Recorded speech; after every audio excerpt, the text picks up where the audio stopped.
आज हम लोग पढ़ेंगे चैप्टर फैक्टराइजेशन।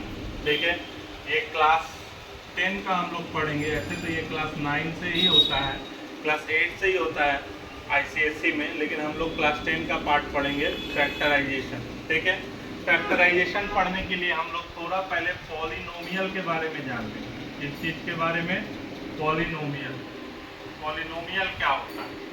ठीक है, हम एक अलजेब्रिक एक्सप्रेशन लिखते हैं,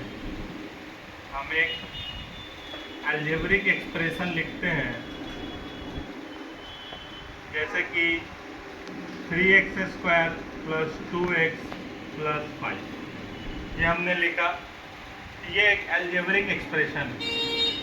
यहाँ पे ये 1 वेरिएबल का है। किस चीज़ का? 1 वेरिएबल। और यहाँ पे 3 टर्म है, 1 टर्म, 2 टर्म और 3 टर्म। ये हो गया ट्राइनोमियल। ये क्या हो गया? ट्राइनोमियल। और यहाँ पे मैक्सिमम पावर 2 है, मतलब कि डिग्री 2 है। ये हो गया क्वाड्रेटिक। ये क्या हो गया? क्वाड्रेटिक। अगर हम लिख देते हैं सिर्फ 2x + 3, तो ये लीनियर हो गया। ये क्या हो गया? लीनियर, क्योंकि यहाँ मैक्सिमम पावर 1 है और 2 टर्म है, तो बाइनोमियल हो गया। क्या हो गया? बाइनोमियल। क्लियर है? अब इसी तरह अगर हम इसको 8x³ + 3x² + 2x + 5 लिख देते हैं, तो ये यहाँ पे मैक्सिमम पावर 3 है, तो ये हो गया क्यूबिक। क्या हो गया? Cubic polynomial. Cubic polynomial. अब तो पॉलिनोमियल क्या होता है? मोर देन 1, मोर देन 2 मान के चलिए, मोर देन 2। 1 अगर टर्म रहेगा, मोर देन 2 टर्म। 1 टर्म अगर रहता है तो मोनोमियल, 2 टर्म रहता है तो बाइनोमियल, 3 टर्म ट्राइनोमियल, क्वाड्रिनोमियल। तो मोर देन 2 टर्म्स को हम लोग बोलते हैं पॉलिनोमियल। क्या बोलते हैं? पॉलिनोमियल। तो यहाँ मैक्सिमम पावर 3 है, तो ये हो गया क्यूबिक पॉलिनोमियल। अगर हम 8x⁴ + 3x³ + 2x² + 5x + 6 लिख देते हैं, तो यहाँ मैक्सिमम पावर 4 है, ये होगा बाई क्वाड्रेटिक पॉलिनोमियल। ये क्या हो गया? By quadratic polynomial.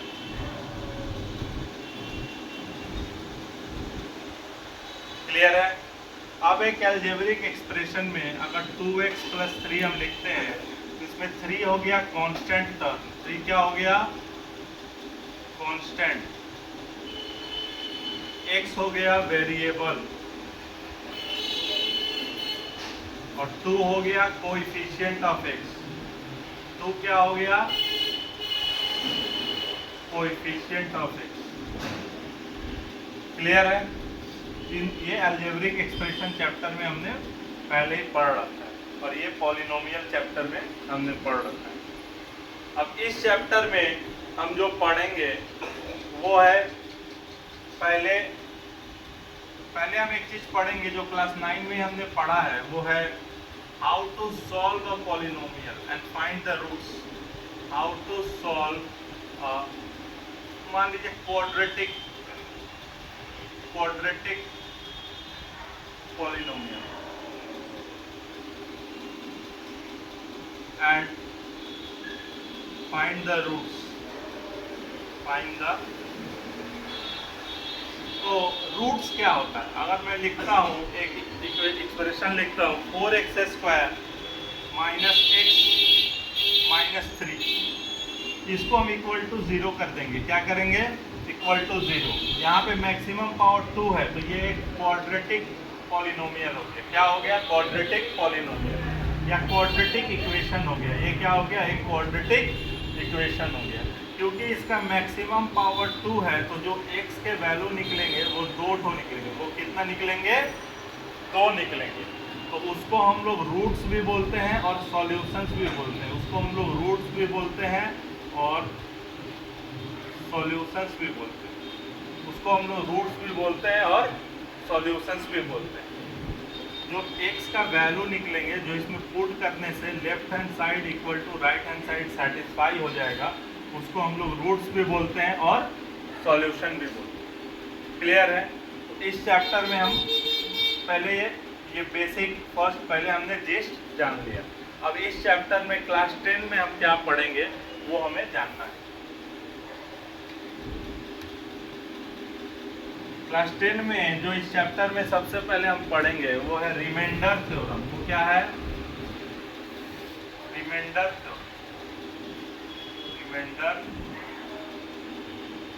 Remainder theorem पढ़ने के पहले एक चीज हम जान लेते हैं। अगर हम 6 को या 7 को 2 से डिवाइड करते हैं तो 2 3 या 6 और रिमाइंडर 1 और रिमाइंडर, इसको अगर लिखना है तो हम किस तरह लिखेंगे?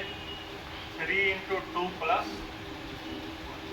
3 इंटू 2 प्लस। क्लियर है? तो ये हो गया रिमाइंडर। ये क्या हो गया? रिमाइंडर। ये हो गया डिवाइजर। ये क्या हो गया?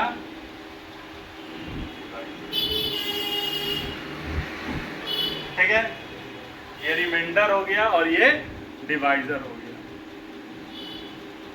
और ये कोशेंट हो गया। ये क्या हो गया?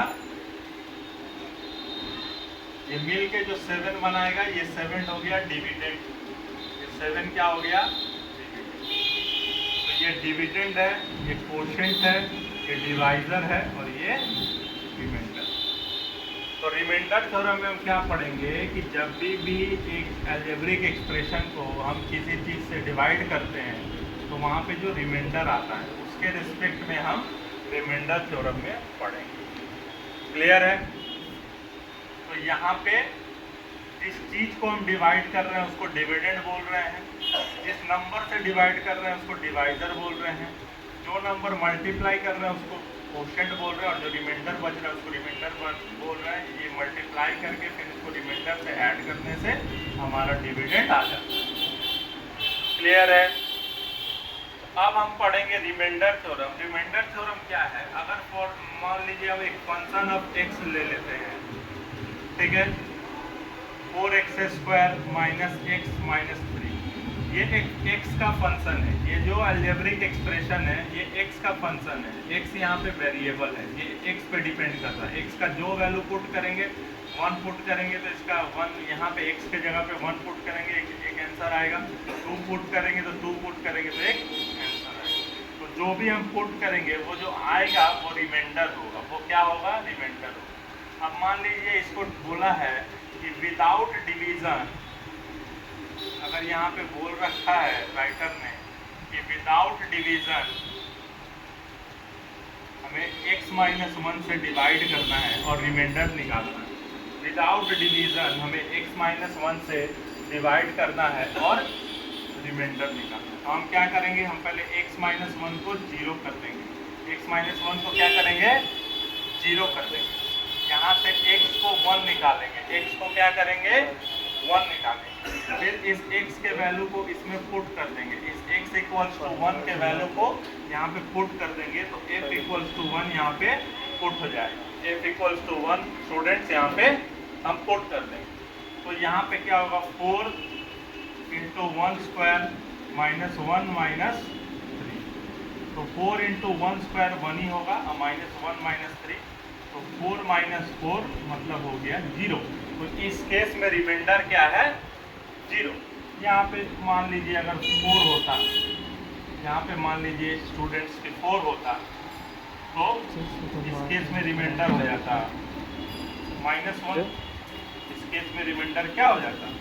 -1। तो विदाउट डिवीजन ये जो डिवाइजर है अगर हम इसको इक्वल टू 0 मान लेते हैं, क्या कर लेते हैं स्टूडेंट्स? इक्वल टू 0 मान लेते हैं। वहाँ से x निकाल के ये जो फंक्शन ऑफ x, ये जो अलजेब्रिक एक्सप्रेशन दिया हुआ है, ये क्वाड्रेटिक फॉर्म में दिया हुआ है, इस पे हम उसको पुट कर दें तो जो वैल्यू आता है वो क्या हो जाता है? रिमाइंडर। इसी प्रोसेस को हम लोग बोलते हैं रिमाइंडर थ्योरम। इसी प्रोसेस को हम लोग बोलते हैं रिमाइंडर थ्योरम। क्लियर है? तो यहाँ तक जो मैंने आपको पढ़ाया दोस्तों फ्रेंड्स, स्टूडेंट्स, तो हमने क्या पढ़ा? रिमाइंडर थ्योरम पढ़ा। क्या पढ़ा? Remainder theorem. क्लियर है? अब हम लोग पढ़ेंगे फैक्टर थ्योरम। ज़्यादा डिफरेंस नहीं है। उसके पहले एक चीज़ मैं आपको बताऊंगा, फिर हम लोग पढ़ेंगे फैक्टर थ्योरम। तो स्टूडेंट्स, अब हम लोग पढ़ेंगे फैक्टर थ्योरम। ठीक है? अभी तक हमने क्या पढ़ा है? Remainder theorem. अब हम पढ़ेंगे फैक्टर थ्योरम। उसी तरह अगर हम f का एक फंक्शन लिखते हैं, for example 4x² minus x minus 3, और इस क्वाड्रेटिक एक्सप्रेशन को हमें डिवाइड करना है किससे? डिवाइड बाई x माइनस 1 से। किस चीज से? x minus, without actually dividing. तो हम इसको कैसे करेंगे? हम x माइनस 1 को 0 पकड़ लेंगे। क्या पकड़ लेंगे? x माइनस 1 को। यहाँ से x क्या निकलता है? 1। अब इस x इक्वल्स टू 1 का वैल्यू यहाँ पे पुट कर देंगे, मतलब जहाँ जहाँ x है वहाँ पे 1 का वैल्यू x के जगह पे पुट करेंगे 1। तो f को पुट करेंगे 1, यहाँ पे इंटू 1 स्क्वायर पुट करेंगे, यहाँ पे 1 और यहाँ पे माइनस 3। तो 4 माइनस 1 माइनस 3 ये आएगा 0। अब देखिए यहाँ पे रिमाइंडर क्या आ रहा है? ये जो आता है हम लोग का, ये क्या आता है? रिमाइंडर। तो यहाँ पे रिमाइंडर आ रहा है, यहाँ पे रिमाइंडर क्या आ रहा है? 0 आ रहा है, 0। क्लियर है? तो अगर फॉर एग्जांपल हम 6 को 2 से डिवाइड करते हैं, 6 को किससे डिवाइड करते हैं? 2 से। तो 6 को 2 से डिवाइड करते हैं, 3 2 जा 6, तो रिमाइंडर कुछ आता है? नहीं आता है 3। तो जब भी रिमाइंडर 0 आए, इसका मतलब जब भी रिमाइंडर 0 आए, इसका मतलब जो 6 है ये 2 से कंप्लीटली डिवाइड हो जा रहा है। 2 से क्या हो रहा है? कंप्लीटली डिवाइड हो जा रहा है, पूरा कट जा रहा है, कोई रिमाइंडर नहीं बच रहा है। तो इसको बोलते हैं कि ये जो 2 है ये 6 का फैक्टर है। ये जो 2 है ये 6 का फैक्टर है। क्लियर है? उसी तरह अगर हम 6 को 3 से डिवाइड करेंगे तो 3 2 जा 6, कभी भी रिमाइंडर कितना आएगा? 0। तो ये जो 3 है ये भी 6 का फैक्टर है, ये भी 6 का फैक्टर है। तो जब रिमाइंडर 0 आएगा, इसका मतलब ये जो x माइनस 1 था, x minus 1 is a factor of 4x² minus x minus 3 is a factor of 4x² minus x minus 3। Clear? तो फैक्टर कब होता है? उस फैक्टर थ्योरम रिमाइंडर थ्योरम में ज्यादा डिफरेंस नहीं है स्टूडेंट। जो रिमाइंडर थ्योरम में जब हम उस x का वैल्यू पुट करते हैं उस एक्सप्रेशन में और कुछ रिमाइंडर आता है, तो स्टूडेंट जब हम उस एक्सप्रेशन में इस x का वैल्यू पुट करते हैं, अगर कुछ रिमाइंडर आ जाता है तो वो रिमाइंडर थ्योरम हो गया। और वहीं पर अगर रिमाइंडर 0 आ जाता है तो मतलब कि वो जिससे हम डिवाइड कर रहे थे x माइनस 1, वो उसका फैक्टर हो गया। वो क्या हो गया? उसका फैक्टर हो गया, क्योंकि रिमाइंडर कुछ आ ही नहीं रहा है, ये कंप्लीटली इसको डिवाइड कर दे रहा है। ये क्या कर रहा है? इसको कंप्लीटली डिवाइड कर दे रहा है। तो ये हो गया फैक्टर थ्योरम। ये क्या हो गया? Factor theorem. क्लियर है? अब हमें दूसरा वाला फैक्टर निकालना होगा। एक फैक्टर तो हमें पता चल गया कि हाँ x माइनस 1 एक फैक्टर है। दूसरा फैक्टर कैसे निकालेंगे? तो बाय डिवीजन भी कर सकते हैं। अगर हम बाय डिवीजन इसको करते हैं, अब 4x से मल्टीप्लाई किए, यहाँ आ गया 4x² माइनस 4x, तो यहाँ पे साइन चेंज कर देते हैं, ये कट गया। यहाँ पे 3x माइनस 3, फिर यहाँ पे प्लस 3 कर देते हैं, तो यहाँ पे 3x माइनस 3 हो जाएगा और ये कंप्लीटली कट जाएगा। तो रिमाइंडर 0। दूसरा वाला फैक्टर आ गया 4x प्लस 3। तो यहाँ पे हमने इसको कंप्लीटली फैक्टराइज कर दिया। क्या किया? कंप्लीटली फैक्टराइज कर दिया। पहला फैक्टर x माइनस 1 और दूसरा फैक्टर 4x प्लस 3। इससे पहले हम इस चीज को मिडिल टर्म फैक्टराइजेशन से किया करते थे। क्लास 9 में आप मिडिल टर्म फैक्टराइजेशन सारे स्टूडेंट्स ने मुझे लगता है कि सब सीख रखा है मिडिल टर्म फैक्टराइजेशन। तो इस चीज को हम मिडिल टर्म फैक्टराइजेशन से करते थे या फिर इसको श्रीधाचार्य क्वाड्रेटिक श्रीधाचार्य से करते थे।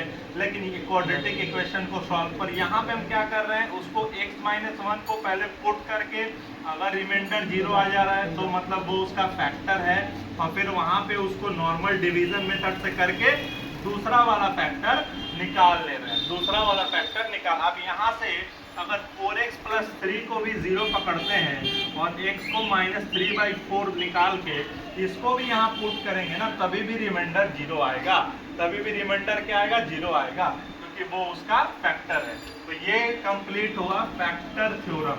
ये क्या कंप्लीट हुआ, फैक्टर थ्योरम। तो स्टूडेंट्स अब हम लोग ये सम करेंगे, prove that x³ minus 3x² plus 4x minus 12 is divisible by x minus 3। Prove that x³ minus 3x² plus 4x minus 12 is divisible by. Divisible मतलब कंप्लीटली डिविजिबल। यहाँ divisible मतलब यहाँ में पूछा है कि कंप्लीटली डिविजिबल है, इसको प्रूव करना है। तो ये कब होगा, जब ये इसका फैक्टर होगा, जब ये इसका फैक्टर होगा, ये इसको इसका क्या होना चाहिए, फैक्टर होना चाहिए। तो यहाँ पे हम कैसे देखेंगे, x माइनस 3 को 0 के बराबर मान लेंगे, x को 3 निकाल लेंगे। अब ये x इक्वल्स टू 3, इसमें जहाँ जहाँ x है वहाँ पुट कर देंगे। तो हम देखते हैं अगर f(x) के जगह पे f3 पुट कर देते हैं हम, और यहाँ पे क्या निकालते हैं, 3 का cube minus 3 into 3 square plus 4 into 3 minus 12।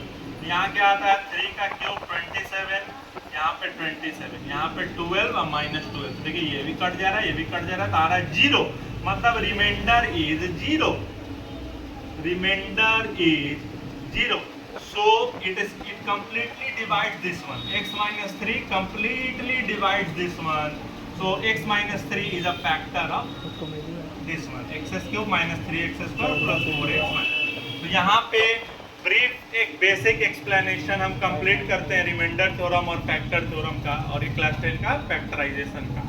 Okay, thank you. आप लाइक कीजिए वीडियो को, सब्सक्राइब कीजिए और जितना ज़्यादा हो सकता है शेयर कीजिए।